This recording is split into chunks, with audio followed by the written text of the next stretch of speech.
Mid-season transfer windows are notoriously difficult to navigate. Do you start looking for new homes for some players that you know aren't going to be around at the end of the year or perhaps the end of next year? Do you cash in? Do you start building for next year now so you have less work to do in the offseason? Do you want to run the risk of upsetting the delicate balance you already have that's leading to your current success? Well, I guess we're going to find out, aren't we? And welcome back, everyone, to episode number 32 of The American Dream. I'm Mr. Cellophane. I hope you're having an absolutely fantastic Tuesday. If you've enjoyed the series so far, make sure you drop a like on this video. We opted to go with the don't mess with success too much policy. We did bring in a new player, and you're looking at him right here. It's Rodolfo Novaes. He's 19 years old, from Brazil. Fantastic teamwork. His vision is spectacular. Ignore the down arrows. We just played a friendly, so he's a little bit tired. But he is a very good overall player. Not the paciest guy, but then again, most of Canada is not. He played in 4 friendlies for us over this summer break, scored 3 goals, added 1 assist, including one from the penalty spot. Goal, not an assist. We brought him on for $240 a week, so he's a little bit cheaper than other options we had. He's going to primarily be playing at the number 10. Now, Noah Verhoeven is still on the squad, but he's 29 years old, and his contract runs out at the end of the year. We're not 100% sure if we're going to keep him on or not, because we've seen his skills slipping a little bit, although he has been contributing on the pitch. Same situation with Ryan Beecher, who is also not going to be available after this year unless we choose to tender him a new contract. Both of those are decisions that we have put off. However, we did have to make room on the roster for him. And for that, we sold Cameron Habibullah to Calvary FC, the 24-year-old Canadian U20 international. Just wasn't getting the playing time that he was looking for. We had to promise him more, and we gave it to him, and he just did not show what his attributes showed as far as being a more talented player than Noah Verhoeven. He made 9 appearances for us over the year, just 1 goal, just 1 assist with a 6.88 average rating. They offered us $120,000 for him, and we decided to take it. He's making $1,200, so we're saving a ton of money on the swap. So Habibullah out, Novaes in. Those were ultimately the only moves we made. Paul Amadume, we just got absolutely zero interest from around the league, so he is going to remain on our team. His contract is up at the end of the year, $600 a week to not really play and find himself behind, well, basically everybody else that is eligible to be a center back. I think Amadume's time is going to run out at Vancouver FC. We are also in a similar situation with Paris G. We tried to sell him. There were no buyers. We tried to come to agreement on a mutual termination, and he said, hell no. G remains on the roster. We're paying him $650 a week. I wish we could get rid of that. Maybe we just release him on a free if we can. See what kind of financial hit that is to the team. And we are not in the greatest financial shape, as we talked about in yesterday's episode. Paris G, though, remains unregistered. He is the 24th man on a 23-man roster.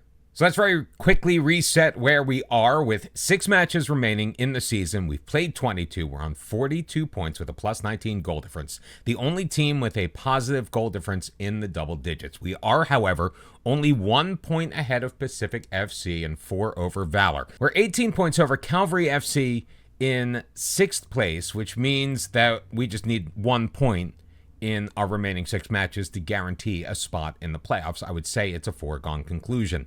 Halifax Wanderers is up first, and we've got Pacific, Forge, Valor, and Calvary in our next 5 matches.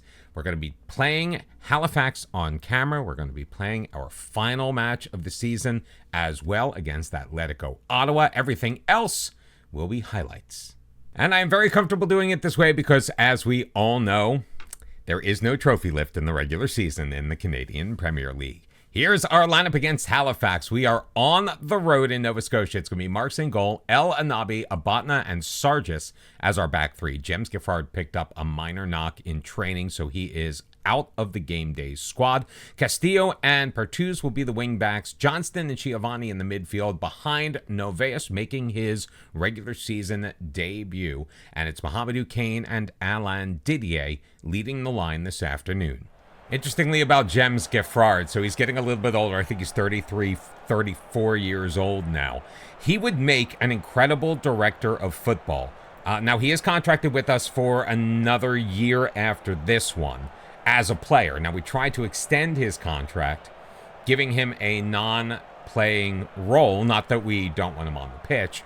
He was just not interested in talking about that at all. So hopefully, once he retires, he becomes available, because our youth intakes have been dreadful so far in this save. We have not gotten a single player through in a youth intake that is worth anything as far as building a team around. That's why we have like 2 guys on our U17 squad. It's okay. We're focusing on the main team. It's fine. 3-2 your shots on goal in favor of Halifax. In the early going, we were enjoying a nice lead in the possession that has shifted toward the home team. Juan Castillo already picking up a booking for Vancouver. Not a lot going on, though, in the first 35 minutes, which always seems to be the way in these live commentaries. Noveas with the free kick, trying to pick out El Anabi. It will be cleared, but Mahamadou Kane will track it down, carry it up along the near sideline before playing it toward Schiavone. Great first touch. Schiavone moving it to his left, shooting, and Valka getting his hands on it, directing that over the goal, which will lead to a corner kick opportunity for Isaiah Johnston. From the far side, looking in over the head of everybody, Valka able to step on out to the edge of the 6-yard box and handle that one pretty easily. But we are threatening late on in this first half. Another corner for Johnston. Noah Botna just a little too strong on that header. If he just got over it a tiny bit more, he might have been able to sneak that in under the crossbar. Waning moments of the half. Ball thrown forward. Sargis will knot it down for Johnston. Mahamadou Kane quickly for Alain Didier. Didier with a man on him. Plays it for Noveas. Wide for Pertuz in plenty of space. Moving it to his left. Pertuz along the edge of the box. Still with it. Shoots and knocks it wide. What a shame. It was perfect up until the finish, but a late flurry of activity has really tilted things in the way of Vancouver FC. Still no score after 45, but we were able to rattle off 8 shots in that first half and really wrest the momentum away from Halifax. The question is, can we do that here in the second half? Seeing a lot of offensive highlights would make me feel really good. A final third throw-in, perfect. Castillo getting it back from Johnston, playing it across Schiavone with a man on him. Johnston in the box. Mahamadou Kane turns, fires, and roofs it. Mahamadou Kane with his 6th goal of the year. Beautiful pass by Isaiah Johnston. Great ball control by Kane in the box. And it's Halifax 0, Vancouver 1. I have been saying quite a lot how deadly these throw-ins can be. A few more passes than we normally see on these plays. But Mahamadou Kane working his way past not 1, but 2 defenders, escaping, finding some room, and putting an absolute beauty of a shot in behind Valkla for the 1-0 lead. 3 adjustments to the lineup with about 20 minutes left. Noah Botna was feeling a little bit nervous, so we threw Dosovic out there for him. Pertuz a bit knackered. Sedante Campbell took his spot, and Ryazantsev is in for Alain Didier. And a corner opportunity with 10 minutes to go for Halifax. Junio sending it in and on off of the crossbar. Giraldo getting the loose ball. Halifax still in control. Fernandez spins it back for Fish. He's being challenged. Zagorski sending it on, and that will just float harmlessly into the hands of George Marks, who will look to send it long as he drops it down and punts it away. Why he can't just punt it in the air, I don't understand. Cabral, though, in control for Halifax, looking to throw it up the left wing side. Sargis will overtake him. Play it back for Marks, chipping it ahead. He's got Castillo on a yellow, dropping it for El Anabi. They are putting a little bit more pressure on right now, so we've got to do a better job of getting the ball away quickly. Ryazantsev for Noveas. Noveas looking to his right. He's got Campbell in. Campbell with the shot, and he tucks it inside that far post for the 2-0 lead. 5th goal of the year for Dante Campbell, and that should do it. I do love it when our subs really come alive. 5 minutes left to go. Throw in. Ryazantsev in control. Sargis will wrap it around the back. Dozovic ahead. Schiavone will just play it back for Sargis to avoid any trouble. Schiavone once again. Dezovic plays it ahead, trying to break into the Halifax zone. Johnston trying to switch it over to the right side for Campbell. He can't quite get to him, but Sargis will pick up the loose ball. Schiavone, he's got options before dropping it for Dozovic. We're making it a little bit harder on ourselves, guys. A little shorter passing. That's the game we like to play. Elanabi up the left side this time. Castillo feeding it forward. Johnston in plenty of space along the near sideline into the box. Mohamedou Kane back for Johnston. Castillo across. Schiavone with one touch and a shot from range. Fourth goal of the year from Matteo Schiavone. It's Halifax 0, Vancouver 3. That should do it. In the end, a very solid and steady game. We held to our game plan. Even though it looked in the beginning that Halifax Wanderers were going to take the game to us, we really limited them in the second half. Toward the end of that first half, we really began to turn it on. The XG story really told it all. And then Mohamedou Kane opening up the scoring in the 51st minute, and then a couple of low, hard shots to get past the keeper from Dante Campbell and Matteo Schiavone. Really the icing on the cake. This will keep us in first place, and with 5 to go, we are on a nice little roll. And it's good to see that we came back from that long break without too much rust. Sadly, the victory comes at a cost. George Marks broke a finger after being struck by a ball in that match against Halifax Wanderers and is going to miss the next 7 to 8 weeks. Sean Murray, it's your time to shine, my friend. Very quickly, back to Paris G. While he was a very faithful servant for us, he has announced that at the end of the year, he is going to retire. And we're also starting to become quite the manager, as Billy Flynn has bagged his Continental A coaching license. We're actually pretty decent at our job now. It's nice to see. But on to the football in the final BC derby of the regular season. Nothing going on in the first half, but 60 minutes in, Johnston finds Noah Botna on the near post, puts the header home for his first goal of the year. Can you believe it? And that would be all that we needed. Thought for a second that this might lead to another 1-1 draw, as the last couple of matchups have. But Yevhen Ryazantsev had a goal called back in the late going with about 10 minutes left for being offside. Could have made it 2-0, but I will take 1-0 to extend our lead at the top of the table. That last win made it 5 in a row, and we were gunning for 6. An early penalty call against Alain Didier in the box. Ferrari able to slot it home in the 6th minute to give us a 1-0 lead. Forge FC had their chances. They had trouble finding the net, except that time as Garvin Metusala on the second effort from the corner kick. Able to equalize things at 1. We could not break through in the end. At one point, Forge FC had taken 9 shots and failed to hit the target each and every time. Ultimately, though, they were able to find the back of the net and salvage a point. So the win streak may be over, but still undefeated in our last 6. Ball fed through. Seydou Dabo, what concentration to put the ball past Murray to give Valor FC a 1-0 lead, and that is where we were going to end up. We just could not get out of second gear in this match. For the longest time, we only had 3 shots on goal and a pair on target. We managed to end the game with 6, but we could not put any past Darlington, Miras, or Ranwa.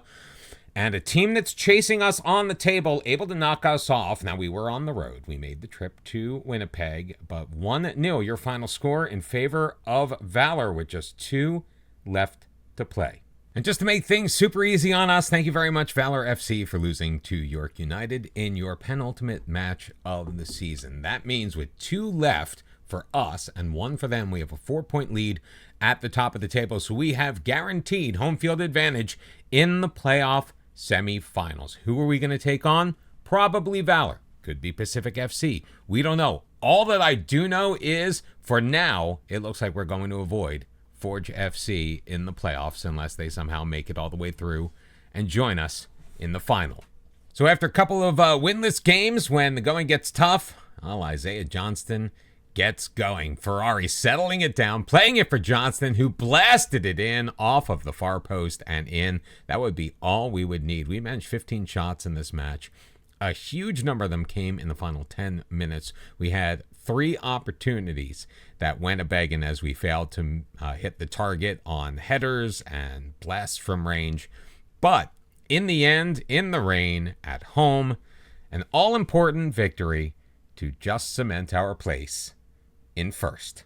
Which brings us to the final match of the season. Quite literally, we are the final game on the docket. Now, Valor and Pacific tied 1-1, which means Pacific is going to be the number 2 seed and our foes in the semifinals. So another BC derby for the playoffs coming up in tomorrow's episode. We've got a 5-point lead at the top of the table.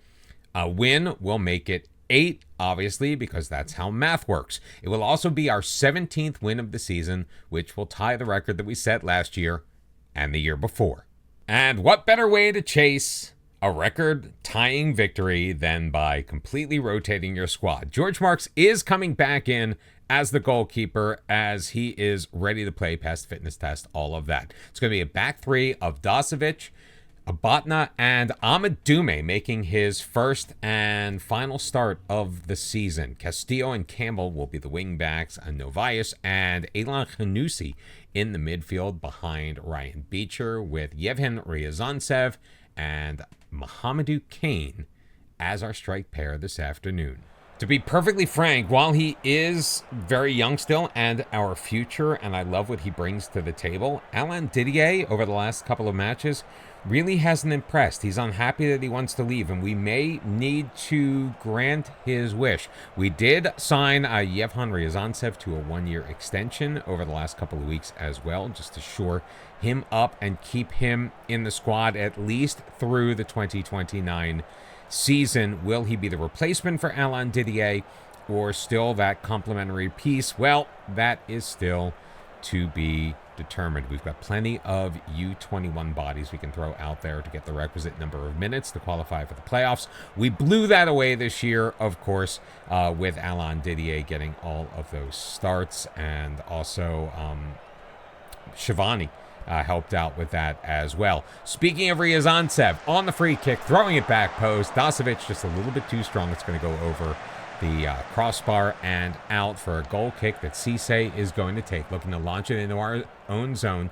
And Atletico Ottawa actually is able to maintain control. Geraldo to Walker, ahead for Summers before dropping it back for Fascineri. Turns it over to Ryazantsev instead. We are playing a little bit more cautiously, so maybe Ryazantsev should have been a little quicker on the trigger on that pass as he turns it over to Coupland. Gonzalez Pena swerves his way through. I'm trying to think of a great way to kind of veering in between a couple of players, but ultimately a shot is going to fail to hit the target. 5-2, your shots on goal in the early going in favor of Atletico Ottawa. It has been tilted in their favor the first half hour or so of this match, as once again they are in control, still in their own end. Gonzalo Pena on a yellow card already. I mean, get in front of him, will you? I think that was Ryan Beecher. Fed to the near side, Glasser. His cross is going to be blocked by Castillo. Dasovic will look to clear. Beecher to Novaes. Castillo now along the near sideline. He's just going to take his time, which is fine. Win, lose, or draw, we will finish the season as the regular season champions for the 3rd consecutive year. Switch of play. Gerardo steps in front of that one, but Khanusi throwing it forward. Chasing after it is Mohamedou Kane, but Walker's going to get there first.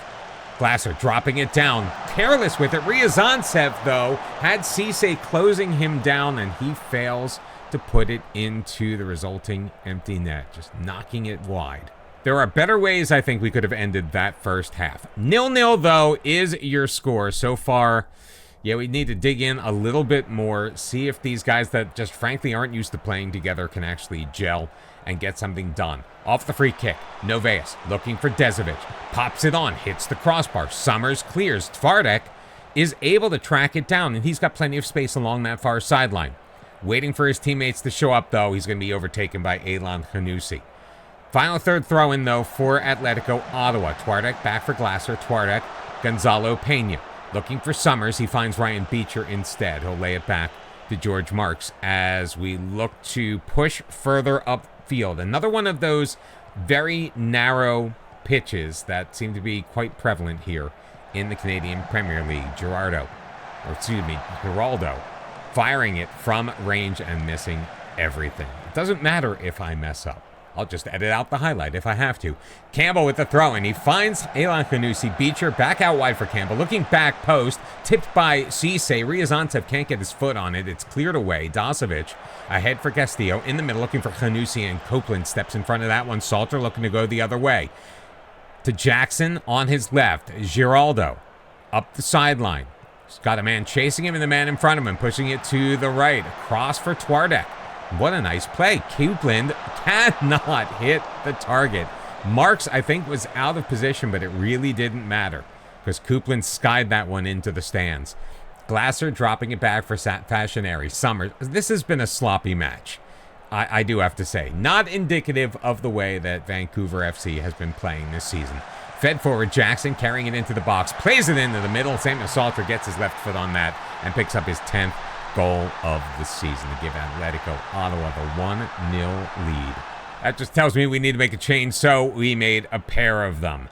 Sami El Anabi coming in for Noah Abatna and Alain Didier to replace Yevhen Ryazantsev. Free kick sent in and over, no harm, no foul for Atletico Ottawa as they are looking to add on to their 1-goal lead. About 15 minutes remaining. We have gone to a more positive mindset. Forget that cautious thing. Why we were trying to change our game, I have no idea. Castillo into the middle. Ryan Beecher flips it over, hits the crossbar, and Walker clears it. Unbelievable how we are once again snake bitten and hitting the woodwork left, right, and center. Beecher, free kick. Can he tuck it in? No, but sitting on the doorstep is Juan Castillo, his first goal of the season. I mean, what a ball in from Beecher. Cisse reaches. Castillo just waiting there. Easily puts it home. His first goal of the year. What a time for it to come in the final match. I laugh how that's an FM trope, where it always seems to happen when you're playing a team and every goal they score seems to be the first goal of the year. Well, this time we come by it, honestly. Another one hitting the woodwork, but this time it's going to skim over and go out off of the corner. 14-11, your shots on goal. I think we're going to end this one with a 1-1 draw, which would be just absolutely perfect. Because why would we win when we could potentially tie the record? We had 5 matches left to go, and we only needed to win 2. Guess what we failed to do? In the end, it doesn't really matter. We are headed to the playoffs. We're headed to the playoff semifinal and a BC derby against Pacific FC. We beat them twice this year. We drew them twice this year. So I kind of like our chances when the playoffs roll around in tomorrow's episode. If you like that video, make sure you hit that thumbs up. Subscribe to the channel if you have not. And if you are brand new, welcome in. I hope you enjoyed this. Now go back and watch everything else. We will see you tomorrow. It's the playoffs against Pacific FC. We bring our A game to a BC derby. We'll find out together. Until tomorrow, bye-bye.